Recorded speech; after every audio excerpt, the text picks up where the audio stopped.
আসসালামু আলাইকুম। স্বাগত জানাচ্ছি হোমিওকথনের বিশেষ আয়োজন হোমিওপ্যাথি সাধারণ জিজ্ঞাসা ও উত্তরের আজকের পর্বে। আজকের পর্বে আমাদের সাথে আছেন হোমিওপ্যাথি চিকিৎসা জগতের এক পরিচিত নাম শ্রদ্ধেয় ডক্টর রুহুল আমিন স্যার। তাকে নিয়ে আলাদা করে বলার কিছুই নেই। স্যারের অভিজ্ঞতা, চিকিৎসা দর্শন এবং নিবেদনই স্যারকে করে তুলেছে প্রেরণার প্রতীক। আজকের পর্বে আমরা স্যারের কাছ থেকেই জানবো হোমিওপ্যাথি নিয়ে নানা প্রশ্নের উত্তর। আসসালামু আলাইকুম স্যার। ওয়ালাইকুম আসসালাম। কেমন আছেন স্যার? আছি আলহামদুলিল্লাহ। কেমন আছো তুমি? আলহামদুলিল্লাহ। স্যার, প্রথমেই আমাদের একটা কৌতূহলী প্রশ্ন আছে। আমরা সবাই জানি যে আপনি একজন মেধাবী ছাত্র ছিলেন, বিশ্ববিদ্যালয়ে চান্সও পেয়েছিলেন। তো সাধারণত এমন সুযোগ পেলে সকলেই নতুন উদ্যমে মূলধারার দিকেই ঝুঁকে পড়ে। কিন্তু আপনি কেন হোমিওপ্যাথি বেছে নিলেন? মানে হোমিওপ্যাথি বেছে নেওয়ার পিছনে আপনার প্রেরণা বা এর শুরুটা কেমন ছিল? জগন্নাথ ইউনিভার্সিটিতে চান্স পেয়েছিলাম ২টা সাবজেক্টেই। তো সেখান থেকে সাধারণত আমি কয়েকদিন ক্লাস করার পরে খুব মেন্টালি স্যাটিসফাইড হতে পারলাম না। কারণ ইচ্ছা ছিল মেডিকেলে পড়ার।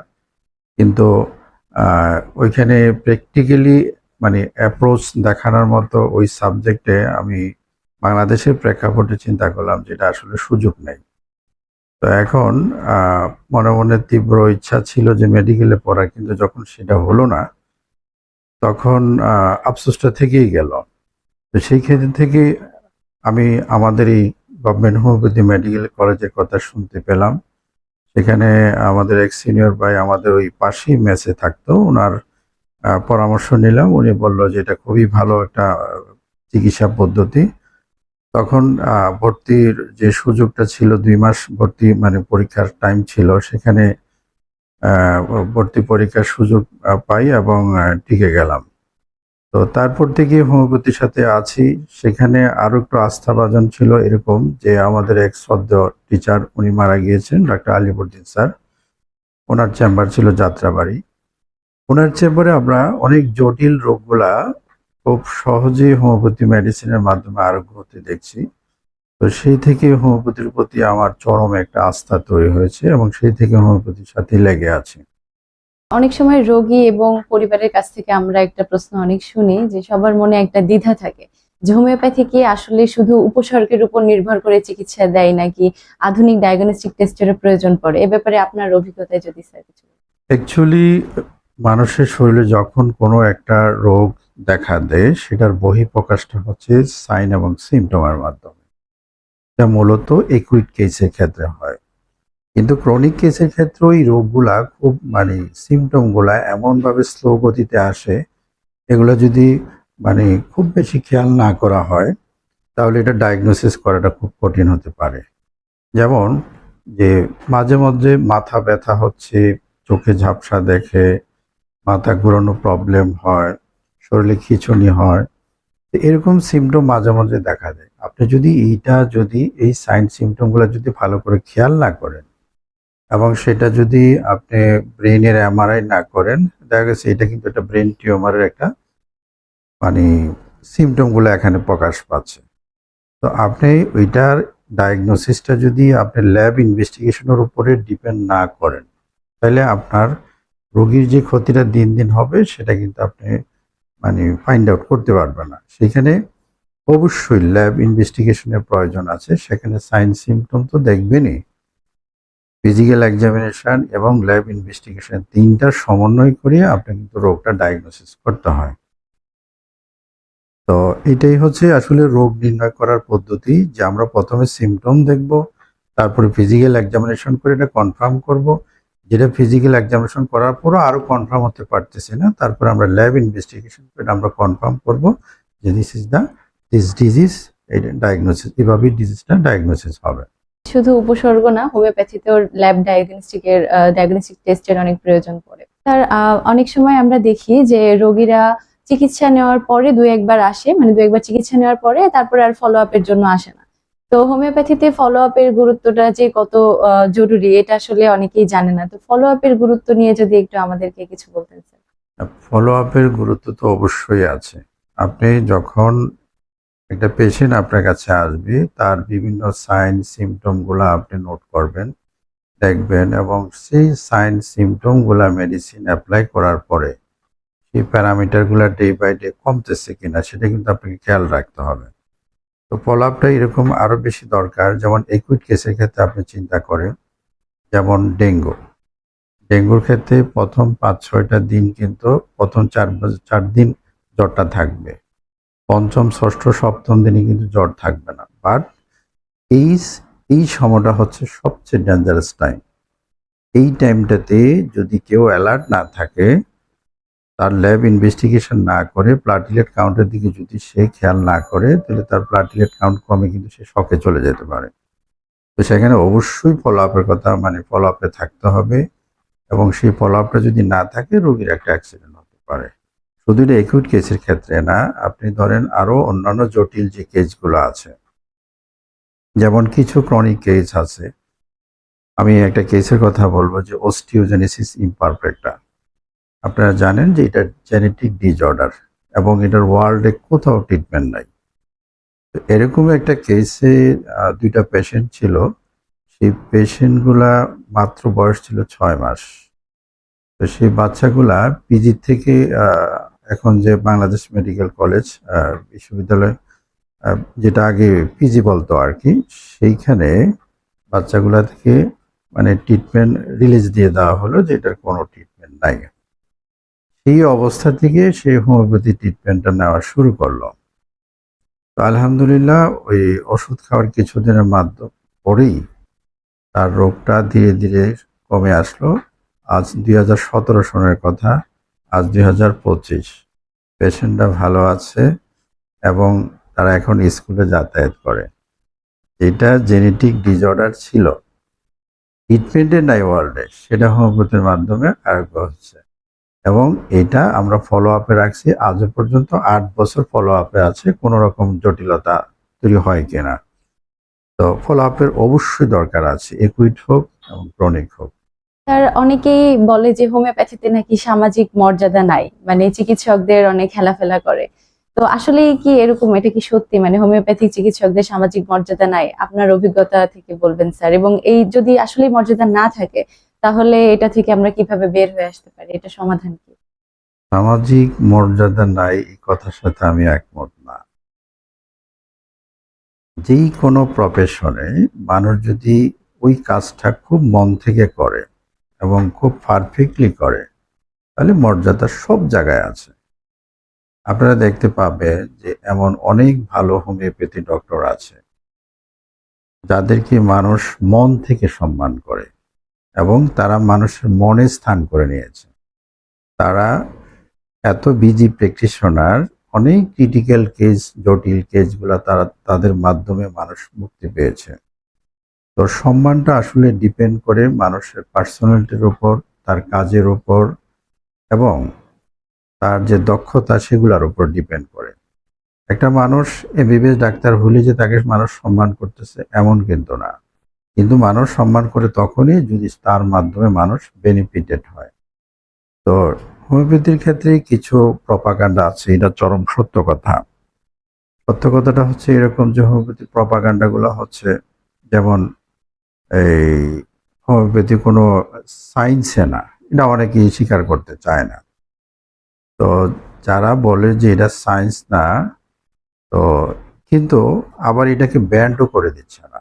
ওয়ার্ল্ড ওয়াইড এটাকে second largest system of treatment, এটাকে স্বীকৃতি দিছে তো যদি এটা কোনো কাজেই আসতো না, তাহলে ঢাকা ইউনিভার্সিটি এটার সার্টিফিকেটটা দিত না। বাংলাদেশের প্রেক্ষাপটে নট অনলি, সারা ওয়ার্ল্ড ওয়াইড হোমিওপ্যাথি ট্রিটমেন্টটা চলতেছে।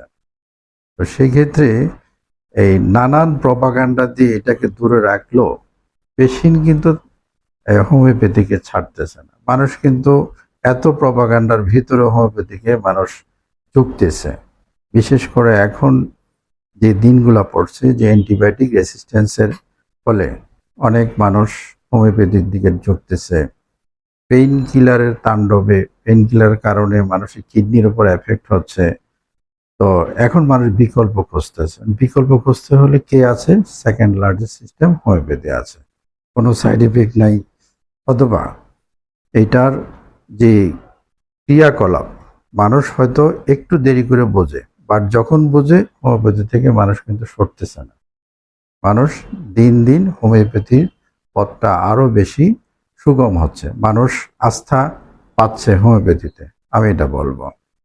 তো সামাজিক মর্যাদার কথা বলতেছেন, তাহলে আমি এটাই বলবো যে যার কাজটা যদি সঠিকভাবে করতে পারে, সে যদি পার্সোনালিটিটা ভালো করে মেনটেন করতে পারে, আমার মনে হয় না সামাজিক মর্যাদা কম আছে, আমি মনে করি আরো বেশি।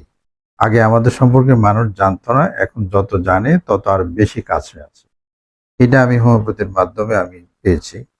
যেমন আমার সম্পর্কে অনেক মানুষ হোমিওপ্যাথি সম্পর্কে মানে যখন আমার কাছে আসে বলে যে আগে কখনো আমরা হোমিওপ্যাথি ওষুধ খাইনি, কিন্তু যখন আমরা ট্রিটমেন্ট দিতাম, দেওয়ার পরে তখন এক প্রকার ওরা একটা মানে অন্ধভক্ত হয়ে যায়, যে তারা আর তখন হোমিওপ্যাথি ছাড়া বিকল্প কোনো কিছু চিন্তা করে না। তো এটা আমার কাছে খুবই ভালো লাগে, আমি এটা খুব এনজয় করি যে হ্যাঁ, মানুষ এখন রিয়াল স্বাদটা হোমিওপ্যাথি পাচ্ছে। এটা আমরা চিকিৎসকের দিকটা দেখলাম। একটু যদি আমরা রোগীদের দিকটা বিবেচনা করি, তাহলে অনেকেই মনে করে যে হোমিওপ্যাথি নাকি শুধু গরিবরা এই চিকিৎসাটা গ্রহণ করে, গরিব অশিক্ষিত বা নিম্নবিত্ত শ্রেণীর মানুষরাই শুধু হোমিওপ্যাথি চিকিৎসা গ্রহণ করে। স্যার, আপনার দীর্ঘ জীবনের যে অভিজ্ঞতা, সেখান থেকে আপনি যদি এই ব্যাপারটা একটু বলতেন।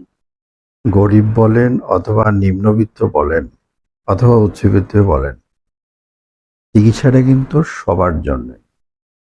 কিন্তু এখানে প্রেক্ষাপটটা এইভাবে বিচার করা হয় যে হোমিওপ্যাথি হচ্ছে অনেকটা জুয়া খেলার মতো। এরকম যেমন একটা সার্জারি, একটা ডেট হয়েছে যে অমুক তারিখে সার্জারি হবে, এখন পেশেন্টটা চিন্তা করে আচ্ছা দেখি একটা হোমিওপ্যাথি ওষুধ খেয়ে দেখি যদি লেগে যায়। তো এবং অনেক ক্ষেত্রে এরকম মিরাকল অনেক রেজাল্ট হয়ে গেছে, আর সার্জারি করা লাগেনি অথবা আর ট্রিটমেন্টের প্রয়োজন হয়নি। তো এখন পেশেন্টরা আমাদের ক্ষেত্রে যে জিনিসটা করে, যে জাজমেন্ট করতে চায় যে আসলে রিলায়েবল কিনা, আমরা যেখানে যাচ্ছি ট্রিটমেন্টটা যেখান থেকে নিব সে আমাকে ওইভাবে ট্রিট করতে পারবে কিনা। তো যদি ট্রিট করার জন্য একটা সিস্টেমটা হলো কি, এই জন্য তার মানে ওই যে কাজের লোক এটা ওনাদেরকে ট্রাই করে যে হ্যাঁ ওইটা ভালো হলে আমি যাব। এরকম একটা বিষয় এখানে চলে আসে। কেন আসে এর পিছনে কারণ আছে। কারণটা হচ্ছে যে আমাদের আসলে অ্যাকচুয়ালি ভালো রিলায়েবল কোনো ডক্টর নাই বাংলাদেশের প্রেক্ষাপটে। আমাদের এই গভর্নমেন্ট হোমিওপ্যাথি মেডিকেল কলেজটাই একমাত্র সরকারি প্রতিষ্ঠান, আর কোনো ব্যাচেলার কলেজ সরকারিভাবে নেই, বেসরকারি একটা আছে। তো এখানে আমরা যে সেট আপ নিয়ে একটা ভালো ডক্টর হওয়ার জন্য যে ধরনের স্টেপ নেওয়া দরকার ছিল, সেই ক্ষেত্রে আমাদের কিছু ঘাটতি এখনো রয়ে গেছে। তো এটা গভর্নমেন্টের একটা সদিচ্ছার উপর ডিপেন্ড করে, এবং আমাদের যারা প্রশাসনিক লোকজন আছেন অথবা নেতৃবৃন্দ আছেন তাদেরও একটু সমন্বয়ের প্রয়োজন আছে।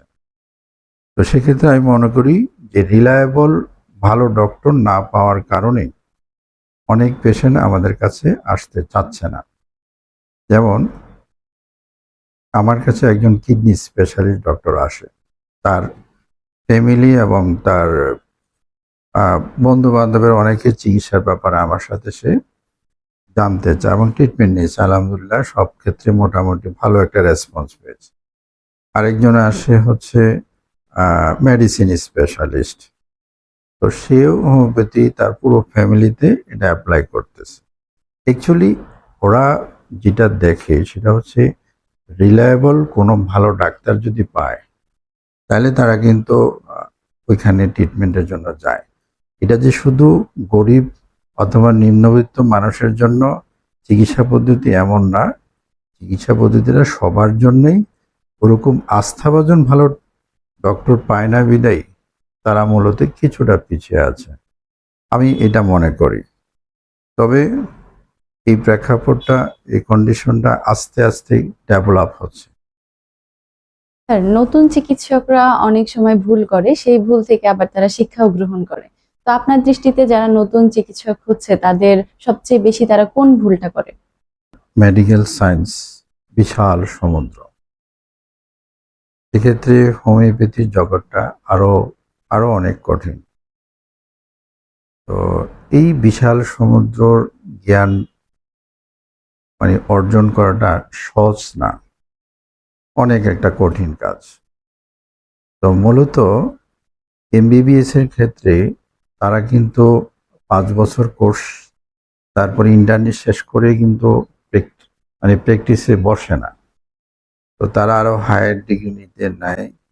তারপরে হচ্ছে আরো বিভিন্ন ডক্টরের চেম্বারে তারা যাতায়াত করে, অনেক অভিজ্ঞতা অর্জন করে। মিনিমাম এমবিবিএস পাশ করার পর 5 থেকে 6 বছর, 7 বছর, 8 বছর পরে তারা কিন্তু প্র্যাকটিসে নামে, অর্থাৎ তারা মোটামুটি একটা দক্ষ হয়ে ফিল্ডে নামে। বাট আমাদের বিএসএমএস স্টুডেন্টদের ক্ষেত্রে যে জিনিসটা হয়, অ্যাকচুয়ালি কিছু গ্যাপ থেকে যায়। আমি মনে করি যে প্রথম যখন তারা ভর্তি হয় সেখানেই একটা দ্বিধাদ্বন্দ্ব কাজ করে যে হোমিওপ্যাথি নিয়ে পড়বে কি পড়বে না। এই কন্টিনিউশনটা ফাইনাল ইয়ার পর্যন্ত আমি দেখছি। একটা দ্বিধাদ্বন্দ্ব থাকে, একটা বিশ্বাস অবিশ্বাসের প্রশ্ন থাকে। তো আমি যখন এটা ক্লাসে বিষয়টা নিয়ে পরিষ্কার একটা ধারণা দেই, ততক্ষণে তারা বলে যে স্যার অনেক দেরি হয়ে গেছে, আমরা অলরেডি এই সিদ্ধান্ত নিয়ে নিয়েছি।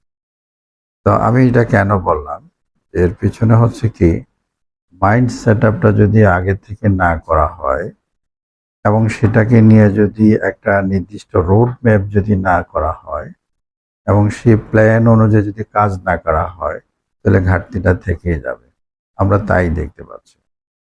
তো সেই ঘাটতিটা আমি মনে করি যে একটা স্টুডেন্ট প্রথম থেকে যদি সে তার মাইন্ডটা সেট আপ করে ওইভাবে প্ল্যান করে ওইভাবে যদি পড়াশোনা করতে পারে এবং পড়াশোনার শেষে 1 বছর ইন্টার্নে মনোযোগ দেওয়া করে, তারপর আরো কিছু পড়াশোনা আছে যেগুলা মানে স্পেশালিটি, যেমন organ of medicine, Mathematica, repertory, এগুলোর দখলটা যদি ভালো করে নিতে পারে, তো সে একটা মানে খুব ভালো মানের একটা ডক্টর হওয়ার একটা সুযোগ থাকে। কিন্তু আমরা দেখছি যে এই বিষয়গুলা মন থেকে তাদের ভিতরে ওই সেট আপটা না আসার কারণে তাদের এটা ঘাটতি থেকে যাচ্ছে এবং পরবর্তীতে প্র্যাকটিসে যে তারা সেই ব্যাকআপটা দিতে পারতেছে না। এটাই হচ্ছে মূল কারণ আমি মনে করি।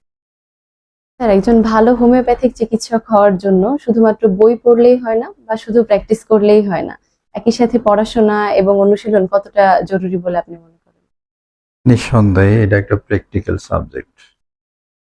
তুমি থিওরি কি পড়লা সেটা যদি প্র্যাকটিক্যালে যদি না দেখতে পাও এবং সেটা যদি ওইভাবে আয়ত্ত করতে না পারো, তাহলে এই পেশা সফলতা পাওয়া সম্ভব না।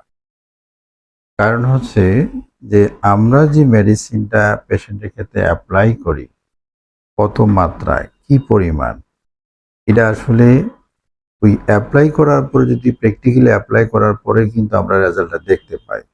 সেই মাত্রাটা যদি একটু হেরফের হয়, তাহলে পেশেন্টের রোগটা কিন্তু ভালো হচ্ছে না, অথবা অ্যাগ্রাভেশন হয়ে যাবে, রোগটা বেড়ে যাবে। তো সেক্ষেত্রে এই যে প্র্যাকটিক্যাল যে নলেজটা, এই নলেজটা পারফেক্ট না হলে, অর্থাৎ তুমি যদি একটু রান্না বান্নার কথাই আমি বলি, যদি কি পরিমাণ মশলা অথবা লবণ দিলে এটা পারফেক্ট হবে, ঠিক মেডিসিনের ক্ষেত্রে মাত্রার একটা জরুরি ইস্যু, যে এই ইস্যুটা যদি সঠিক মাত্রায় কেউ না দিতে পারে, রোগ তো ভালো হবেই না, বরং রোগ বেড়ে যাবে। রোগী হোমিওপ্যাথির প্রতি একটা বিরক্তি চলে আসবে যে রোগ বেড়ে গেছে, গেলাম ভালোর জন্য, উল্টা আরো খারাপ হয়ে গেল। তো সেই জন্য আমি মনে করি যে থিওরিটিক্যাল পড়াশোনার সাথে প্র্যাকটিক্যাল নলেজটা যদি মানুষ, আহ, তোমরা ডক্টররা যদি দেখতে পাও, তাহলে এটার প্রতি একটা আস্থাটা আরো বেড়ে যাবে। নিঃসন্দেহে এই প্র্যাকটিক্যাল নলেজটা তোমরা গ্যাদার করার জন্য আমাদের যে হসপিটাল আছে সেটাতে তোমরা মনোযোগ দিয়ে কাজ করো, সিনিয়র ডক্টররা যারা আছে তাদের পরামর্শ নাও এবং যারা ভালো প্র্যাকটিস করে তাদের চেম্বারে একটু মুভমেন্ট করো, তারা কিভাবে পেশেন্টটাকে ডিল করতেছে এবং তাদের মেডিসিনের যে অ্যাপ্লিকেশনটা সেটা ভালো করে খেয়াল করো। তো এইভাবেই আস্তে আস্তে গ্রাজুয়ালি কিন্তু তুমি অনেক কিছু শিখতে পারবা। একদিনে সবকিছু পারবা এমন এমন কখনোটাই হয় না, কারণ আমরাই জানি যে Rome was not built in a day. Rome একদিনে তৈরি হয়নি, তুমিও একদিনে ডক্টর হওনি। তো গ্রাজুয়ালি দিন যতই যাবে, তোমার যতই পারফেক্ট নলেজটা তুমি গ্যাদার করবা, ডে বাই ডে তোমার হোমিওপ্যাথির প্রতি আস্থা বাড়বে এবং প্র্যাকটিক্যালি তুমি সেটার ইফেক্টটা বুঝতে পারবা যদি তুমি প্রপার ডোজটা মেনটেন করো। তো আমি এটাই মনে করি যে প্র্যাকটিক্যাল নলেজটা গ্যাদার করার জন্য তোমাকে কনস্ট্যান্ট লেগে থাকতে হবে, দেখতে হবে, বুঝতে হবে এবং সেভাবে অ্যাপ্লাই করতে হবে। অর্থাৎ একজন ভালো চিকিৎসক হওয়ার জন্য আমাদের প্রপার অনুশীলনটা অনেক বেশি গুরুত্বপূর্ণ। অবশ্যই। স্যার, অনেক সময় রোগীরা বলেন যে এই রোগের তো আর কোনো চিকিৎসা নাই। মানে দেখা যায় যে প্রচলিত চিকিৎসা ব্যবস্থায় হয়তো তারা বারবার চেষ্টা করেছে কিন্তু কোনো সফলতা আসেনি, কিন্তু হোমিওপ্যাথিতে দেখা যায় আশ্চর্যজনকভাবে সেই রোগটা আবার সেরে যায়। তো আপনার অভিজ্ঞতায় স্যার এমন কোনো যদি ঘটনা আমাদেরকে বলতেন যেটা প্রচলিত চিকিৎসা ব্যবস্থায় হয়তো নিরাময় হয়নি কিন্তু হোমিওপ্যাথিক চিকিৎসা ব্যবস্থায় হয়তো সুস্থতা লাভ করেছে। হ্যাঁ, এরকম অনেক কেস আছে যেগুলা অ্যালোপ্যাথি চিকিৎসায় সেটার কোনো সমাধান নেই। যেমন আমার কাছে একটা পেশেন্ট আসে, সেই সৌদি আরব থেকে এখানে আসে, এই পর্যন্ত 5 বার সে ফলো আপে আমার কাছে আসছে। তো ওই পেশেন্টের একটু ব্যাখ্যা দেই। ওই পেশেন্টটা মূলত বাংলাদেশি। সে আহ, কানাডার সিটিজেনশিপ নিয়ে কানাডা চলে গিয়েছিল। সেখান থেকে সৌদি আরবে একটা কোম্পানিতে, আমেরিকান একটা কোম্পানি, সে কোম্পানিতে মেকানিক্যাল ইঞ্জিনিয়ার হিসাবে নিয়োগ পায়। তো সেখান থেকে সেখানে ওনার কিছু প্রবলেম ধরা পড়লো, হেমোলাইটিক অ্যানিমিয়া। তো হেমোলাইটিক অ্যানিমিয়া ট্রিটমেন্টটা দেওয়া হলো ওনাকে, ওইখানে মডার্ন চিকিৎসায় নিল। তো হেমোলাইটিক অ্যানিমিয়ার যে ট্রিটমেন্টটা ছিল, স্টেরয়েড যে ট্রিটমেন্টটা নিচ্ছিল উনি, তো নেওয়ার কিছুদিন পরে দেখতে পারলো যে ওনার লিভারে সিরোসিস, মানে লিভার সিরোসিস ধরা পড়লো। তো লিভার সিরোসিসে ধরা পড়ার পরে উনি খুব টেনশনে পড়ে গেলেন যে আসলে এখন কি করা যায়। কারণ লিভার সিরোসিস ট্রিটমেন্টটা হচ্ছে লিভার ট্রান্সপ্লান্টেশন করা। তো লিভার ট্রান্সপ্লান্টেশন করাটা একটু ক্রিটিক্যাল। তো উনি চিন্তা করলো বিকল্প কি আছে। তো বিকল্প কথা চিন্তা করে প্রথমে উনি হার্বাল কিছু ট্রিটমেন্ট নিলেন, খুব বেশি ভালো এটা রেজাল্ট পেলেন না। পরবর্তীতে উনি আমার কাছে বাংলাদেশে আমার চিকিৎসায় আসলেন।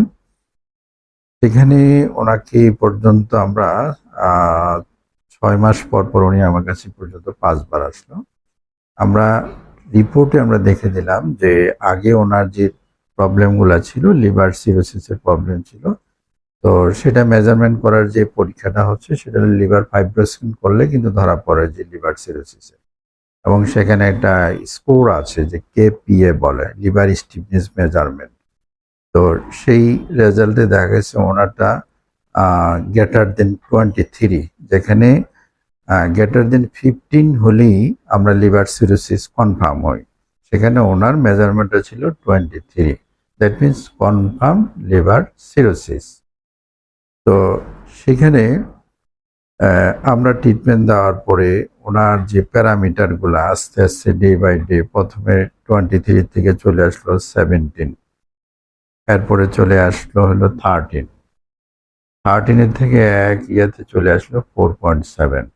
তো যেখানে এই কেপিএ জিয়াটা মেজারমেন্টটা 1 থেকে 7-এর ভিতরে হলে এটা হচ্ছে নর্মাল, 7-এর উপরে গেলে হলো ফাইব্রোসিস ফর্ম করলো, 15-এর উপরে গেলে লিভার সিরোসিস। তো দ্যাট মিনস 4.7টা হচ্ছে উনি একবারে নর্মালে চলে আসলো। ইভেন ওনার একই সাথে গল ব্লাডার স্টোন ছিল, সেটাও ওই হোমিওপ্যাথি মেডিসিন এটাও ডিজলভ হয়ে গেছে। তো এই যে এই রোগগুলা, লিভার সিরোসিস ভালো হয় না, বাট হোমিওপ্যাথি ট্রিটমেন্টে ভালো হয়েছে। আবার আপনাকে একটু আগে একটা কেসের কথা বললাম, অস্টিওজেনেসিস ইমপারফেক্টা, ওয়ার্ল্ড ওয়াইড কোনো ট্রিটমেন্ট নেই, বাট হোমিওপ্যাথি ট্রিটমেন্টে সেটা সহজ সমাধান হয়েছে। আরো কয়েকদিন আগে আরেকটা পেশেন্টের হিস্টোরি বলি। যে পেশেন্টটা বয়স হলো মাত্র 7 বছর, ব্রেইন টিউমার, অ্যাপেন্ডাইমোমা। তো এই পেশেন্টটা ঢাকা মেডিকেলে তার ব্রেন টিউমারটা অপারেশন হয়েছে। সেখানে অপারেশন হওয়ার পরে তাকে ক্যান্সার হসপিটালে, মহাখালী ক্যান্সার হসপিটালে তাকে 56 টাকা রেডিওথেরাপি দেওয়া হয়েছে এবং 6টা কেমো দেওয়া হয়েছে। বিগত একটা বছরে। তো এই যে বাচ্চা ছেলেটা, ওর যে অবস্থা আমার কাছে যেদিন আসলো, একটা বিধ্বস্ত অবস্থা, মানে লোড নিতে পারতেছে না। তো কেন আমার কাছে আসলো, রেডিও কেমো দিল, তারপরে আবার চেক করে দেখলো যে আবার টিউমারটা গ্রো করছে। তো এখন তারা ওইখান থেকে রেফার করে দেওয়া হলো এই নিউরোসায়েন্সে। তো সেই নিউরোসায়েন্সে সিদ্ধান্ত হলো আবার তাকে সার্জারি করবে। তো এখন পেশেন্টের বাবার ভাষ্য হলো, একবার অপারেশন করলাম, রেডিও কেমো দিলাম, ভালো হচ্ছে না, আবার প্রবলেম হচ্ছে। এখন যাই হোক, আমি হোমিওপ্যাথি রিস্ক নেব। তো সেখান থেকে সে হোমিওপ্যাথি মেডিসিন কন্টিনিউ করলো এবং মাত্র 5 মাস ব্যবধানে তার রিপোর্টটা নর্মাল আসলো এবং সেই রিপোর্টটা করিয়েছেন এই যে পপুলার ডায়াগনস্টিক সেন্টারের একজন রেডিওলজিস্ট, এমডি করা, রেডিওলজির উপরে এমডি করা একটা তারিকুল ইসলাম স্যার। আমার সাথে এমপিএস করছে উনি। ওনাকে জিজ্ঞেস করলাম যে পেশেন্টের অবস্থা কি, বলে তো টিউমার তো নাই। তো এইটা আমি মনে করি যে এত মানে কঠিন পথগুলা পার হওয়ার পরও হোমিওপ্যাথি মেডিসিনে সেখানে খুব সহজ সমাধান দিতে পারতেছে। এটা হোমিওপ্যাথির একটা আলাদা ক্রেডিট, যে কোনো রকম পেশেন্টকে বিনা কষ্টে, কোনো রকম কষ্ট না দিয়ে পেশেন্টকে আরোগ্য করে নিয়ে আসাটা, এটা হোমিওপ্যাথি ছাড়া অন্য প্যাথিতে সাধারণত হয়ে ওঠে না। তো আমি মনে করব হোমিওপ্যাথি তার নিজস্ব মহিমায় তার একটা উচ্চ আসনে সে স্থান পেশেন্টের মনে দখল করে আছে। দৃষ্টান্তমূলক কতগুলো অভিজ্ঞতার গল্প আমরা শুনলাম স্যার। আলোচনার একদম শেষ পর্যায়ে এসে আমরা অত্যন্ত গুরুত্বপূর্ণ একটি প্রশ্নের উত্তর জানতে চাইবো স্যার। বর্তমানে যারা বিএইচএম এর শিক্ষার্থী আছে তারা দেখা যায় পড়াশোনা শেষ করার আগেই অন্যদিকে চলে যায়। অনেকে দেখা যাচ্ছে চিকিৎসা পেশার সাথে যুক্ত হলেও তারা যে সঠিক চিকিৎসা পদ্ধতি সেটা ছেড়ে দিয়ে আম, মানে ব্যবসায়ী যে অর্থলোভী ব্যবসায়ী যে চিকিৎসা ব্যবস্থাটা আছে সেটার সাথে যুক্ত হয়ে যায়।